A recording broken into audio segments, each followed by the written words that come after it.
বিশ্ব মুসলিমের তথাকথিত সংগঠন, আমি তথাকথিত সংগঠনই বলবো। ওআইসি যেটা আছে সেটা অনতিবিলম্বে, অনতিবিলম্বে বন্ধ করতে হবে। এটা বন্ধ না করলে কোনো কাজ হবে না। দেখুন, জাতিসংঘ প্রতিষ্ঠিত হয়েছে, জাতিসংঘ প্রতিষ্ঠিত হয়েছে বিশ্ব শান্তি প্রতিষ্ঠার জন্য, যুদ্ধ বিগ্রহ দাঙ্গামা হাঙ্গামা এগুলো বন্ধ করার জন্য, বা বিভিন্ন সেক্টরে অবদান তথা উন্নয়নের জন্য। ঠিক সেরকমটি দ্বিতীয় বৃহত্তম সংগঠনই বলা যায়, পৃথিবীর সম্ভবত দ্বিতীয় বৃহত্তম সংগঠন, সেটা হচ্ছে ওআইসি, যেটা মুসলমানদের একটা সংগঠন, স্বনামধন্য সংগঠন, মানে তথাকথিত স্বনামধন্য সংগঠন বলা যায়। সেটা আজ পর্যন্ত বড় ধরনের কোনো নেতৃত্ব দিয়েছে কিনা সেটা এখন সন্দেহের প্রশ্ন, সেটা নিয়ে যথেষ্ট কথা হচ্ছে, কিন্তু গোড়ায় কেউ হাত দেয় না। বিশ্ব মোড়ল মুসলিমরা কেন চুপ, এটা নিয়ে সবাই আমাদেরকে অনেকে ধিক্কার দেয়। আপনারা জানেন যে অনেকে তাদের পক্ষেও কিন্তু কথা বলে, অনেক কিছু বলা যায়, আপনাদের অবশ্যই বুঝে নিতে হবে। আজকের এই টপিকে আমরা 5টা বিষয় দেখব, যেখানে 5টা রাস্তা খোলা আছে আমাদের প্যালেস্টাইনের মুসলমানদেরকে সহায়তা করার জন্য। তো চলুন শুরু করি। আবারও বলছি, ওআইসি যেটা আছে, ওআইসির কার্যক্রম সম্পূর্ণভাবে বন্ধ করতে হবে, এছাড়া উপায় নাই। কারণ তাদের দিয়ে কোনো কাজ হয় না। ওইখানে যাইয়ে একটা পিকনিকের মতো ব্যবস্থা করে নিজেদের বিমান খরচ সাথে আনুষঙ্গিক ব্যক্তিবর্গ নিয়ে একটা মজাদার একটা চমৎকার ফটোগ্রাফি করার কোনো প্রশ্নই আসে না, দরকার নাই।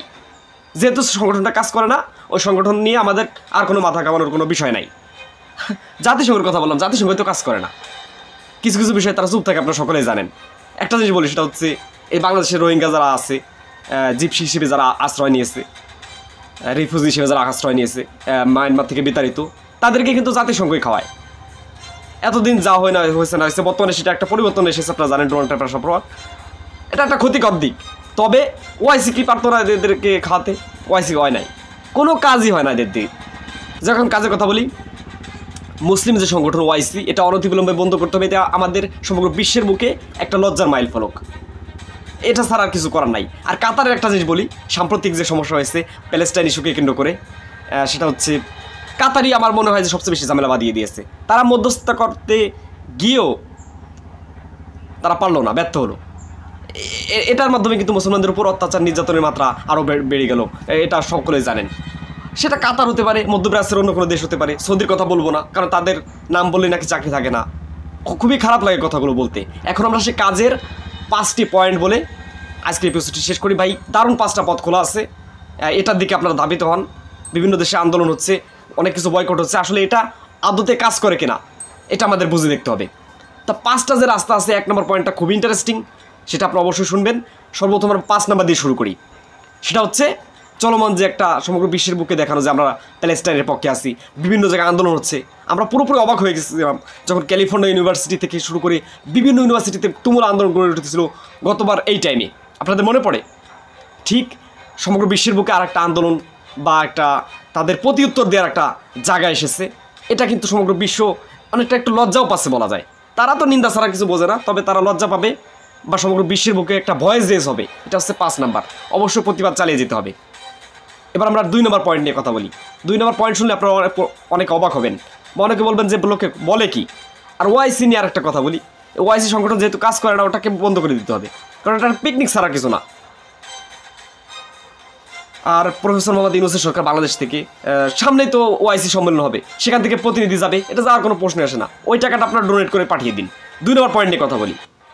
2 নম্বর পয়েন্টটা হচ্ছে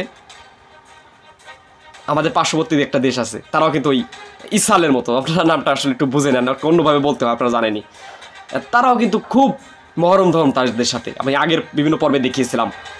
এখন কথা হচ্ছে তাদের সাথে আমাদের সম্পর্ক কেমন হবে, তাদের সাথে আমাদের ডিপ্লোম্যাটিক ল্যাঙ্গুয়েজ কেমন হবে, তাদের ফান্ডামেন্টাল অর্গানাইজেশন কেমন হবে আমাদের দেশের সাথে। কারণ আমাদের পাশের দেশে কিন্তু প্রচুর পরিমাণ মুসলমানরা অত্যাচারিত, নির্যাতিত, পৃথিবীর দ্বিতীয় ওই ধরনের দেশ, আপনারা একটু বুঝে নেন। এখন কথা হচ্ছে তারা কিন্তু স্বয়ং তাদের সাথে বিভিন্ন ধরনের হেল্পিং কার্যক্রমের সাথে অন্তর্ভুক্ত আছে। এখন আমরা পয়েন্ট অফ ভিউ 3 নিয়ে আলোচনা করি। সেটা হচ্ছে আপনি প্রচুর পরিমাণে ডোনেট করতে পারেন। ডোনেটের বিভিন্ন জায়গা খোলা আছে, আমরা এই কন্টেন্টের নিচেই একটা ডোনেটের ব্যবস্থা রেখেছি।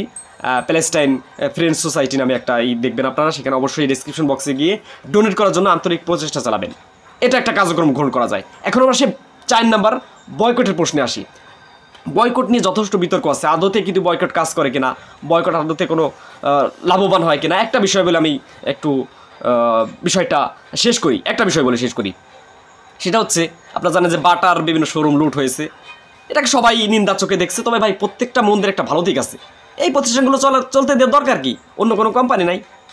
যারা লুট করেছে তাদেরকে আমি হালকা স্যালুট জানাবো, অবশ্যই কাজটা অন্যায় হয়েছে, তারপরও বিষয়টা বলতে হয়। এখন কথা হচ্ছে ওই যে জিনিসটা বললাম, বয়কটের একটা অবশ্যই হাত আছে, কিন্তু এটাকে আমাদের খুব ফান্ডামেন্টাল অর্গানাইজেশনভাবে জিনিসটা দেখতে হবে যে কোথা থেকে প্রোডাক্টটা আসে। এখন আমরা সর্বশেষ পয়েন্টই তো 5 নম্বর পয়েন্ট নিয়ে আলোচনা করি। এটা খুবই কার্যকরী, সেটা হচ্ছে দোয়া। এটা 1 নম্বরকে রাখবো, মানে 5 নম্বর মানে এটা আমরা পিছন দিক থেকে যেহেতু এসেছি, এটা হচ্ছে 1 নম্বর। দোয়া করা ছাড়া কোনো উপায় নাই। খুবই একটা করুণ পরিস্থিতির মধ্যে দিয়ে যাচ্ছে আমাদের মুসলিম ভাইরা। আর ওআইসি নিয়ে কোনো কথা বলার নাই, আজকের মূল কন্টেন্টের উপর যে বলছে এটাই, ওআইসিকে কোনো ধরনের কার্যক্রম করতে দেওয়া হবে না, যেহেতু তারা ব্যর্থ, পুরোপুরি একটা ব্যর্থ সংগঠন। এটা আমাদের লজ্জাজনক ছাড়া অন্য কোনো পরিস্থিতির অবতরণ করে না। এটাকে আপনি কীভাবে দেখেন অবশ্যই কমেন্ট করে জানাবেন যে ওআইসি আজ পর্যন্ত বড় ধরনের কোনো সংগঠন, তারা বড় ধরনের কোনো উদ্যোগ, বড় ধরনের কোনো ফ্যাসিলিটি আমাদেরকে দিয়েছে কিনা। তাদের কোনো কূটনৈতিক কোনো সামঞ্জস্যতায় নাই, তাদের যে কূটনৈতিক পাওয়ার তার কোনো জোরই নাই। এটা হচ্ছে আমাদের ওআইসির যে কার্যক্রম। আর ওআইসির যে মেন সদস্যভুক্ত দেশগুলো তারা পুরোপুরি নিশ্চুপ, তাদের যে বিজনেস পারপাস আছে সেখানে হোক বা ইন্টারন্যাশনাল পলিটিক্সে হোক, তারা কিন্তু বিভিন্নভাবে ঠেকে আছে, এর জন্য তারা কিছু বলে না। আমাদের ছোট ছোট ভয়েস রিলিজ করে কী হবে? তবে আমাদের এই যে 5টা পয়েন্ট আছে, আমি আবারও বলছি, 1 নম্বর হচ্ছে অবশ্যই ভয়েস রেস রাখতে হবে। এটা অনেকে অনেক নেগেটিভভাবে দেখে, তারপর ভয়েস রেস রাখতে হবে। আপনি হাত দিয়ে বাধা দেন, মুখ দিয়ে সেটাকে বলেন, বা অন্তরে ঘৃণা করেন, অন্তরে ঘৃণা করার পরিবেশ এখন নাই। 2 নম্বর হচ্ছে আমাদের পার্শ্ববর্তী দেশটা কিন্তু সবচেয়ে বড়, আর কিছু বললাম না।